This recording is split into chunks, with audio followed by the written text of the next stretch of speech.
Hi, I'm Chris Peters, and this is my autobiographical reflection on my learning whilst undertaking my Masters in Educational Leadership. This autobiography will be broken into 4 parts, with the first acknowledging my key sites of learning. Over the last 2 years, a major site has been the digital world of Charles Sturt University. While I've not sat in a lecture room at CSU, I have been a part of the digital conversation.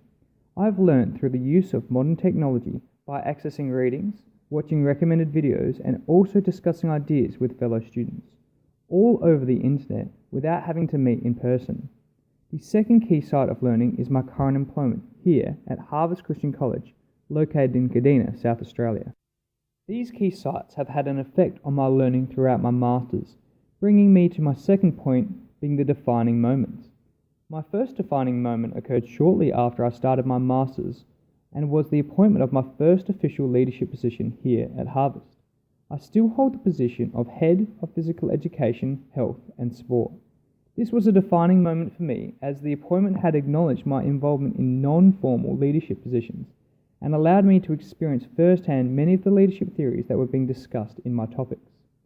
The second defining moment for me was the discussion with the school principal about educational leadership and the multitude of challenges that faces contemporary educational leaders. Some of the topics we discussed were conflict management, budgets, enrolment numbers, staff accountability, and leadership strategies. This conversation was perfect timing with my topic, leading educational change, as I made a clear connection between the theory of educational leadership and its practice. The third section in this autobiography is my educational transforming experiences, specifically looking at the topics throughout my Masters. There were 2 topics throughout my Masters I feel have stuck with me up until now. The first was the topic leading learning. This topic looked at the role of an administrator and the effect on the pedagogy within school. This was of particular interest to me as Harvest Christian College uses project-based learning approach to theory. Within my own context, the principal and heads of school place a large emphasis on Gardner's multiple intelligence. This will be addressed in the following sections. The second educational transforming topic within my Masters was the multimodal writing process. This topic, while not exclusively leadership, allowed me to better understand the use of technology within the classroom and also assist me in the development of tasks for the students I teach. The use of different technology provides students with different opportunities to present their knowledge. It also teaches students to be adaptable and flexible with their knowledge, a point that was strongly argued in Callan Zeiss and Cope's chapter on learning for work. This brings me to the final section of my autobiographical learning journey, the influential readings. Within this topic, the most interesting and relevant chapter for me was Callan Zeiss and Cope's Learning for Work. This reading was of particular interest as it showed the progression of education over history being used to develop efficient workers. This chapter also introduced the term post-Fordism, in which society has moved away from the human production line, where the worker only learnt one part of the Ford automobile. What I really enjoyed was the breakdown of the dimensions that influence the working culture, specifically the influence of technology, management, workers, education and skills, and finally, the effect of markets and society. This reading was relevant to me as I can see the rapid rise in technology in just the last decade. This brought me to my next influential reading. This reading I actually found while doing research for my last assignment.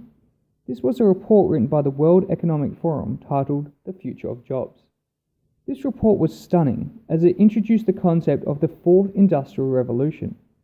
Naturally, I had to ask myself what happened to the 2nd and 3rd Industrial Revolutions, which turns out that the 2nd was the introduction of the light bulb, wide use of oil and mass production, and the 3rd was the creation of personal computers and the internet.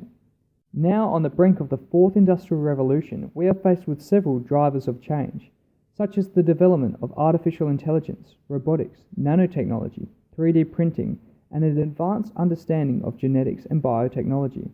This begs the question, what type of jobs will await the students after school, and does Ford's concept of learning for work hold true in the future? And how do we, as future leaders, prepare our students and staff for this industrial revolution? The final reading was in Lazzetti's and Snide's chapter on strong instructional leadership in their book, What Effective Schools Do. The aspect of this reading was very similar to other readings on instructional leadership. However, there were two key points that stood out to me. The first was the emphasis on leaders choosing to lead. This was expressed explicitly by the authors, and followed with the leadership qualities of trustworthiness, competence, forward-looking, and enthusiasm. However, the second section was of even more interest, with several leadership preparation strategies being suggested. This section was important to me as I believe myself to be at the start of my educational career, and these strategies provide a guide for me to advance and practice my leadership skills. In this autobiography, I've discussed the key sites of my learning, defining moments within these sites, educational transforming experiences, and finally shared several influential readings that I found over the course of my Masters. My name is Chris Peters, and until next time.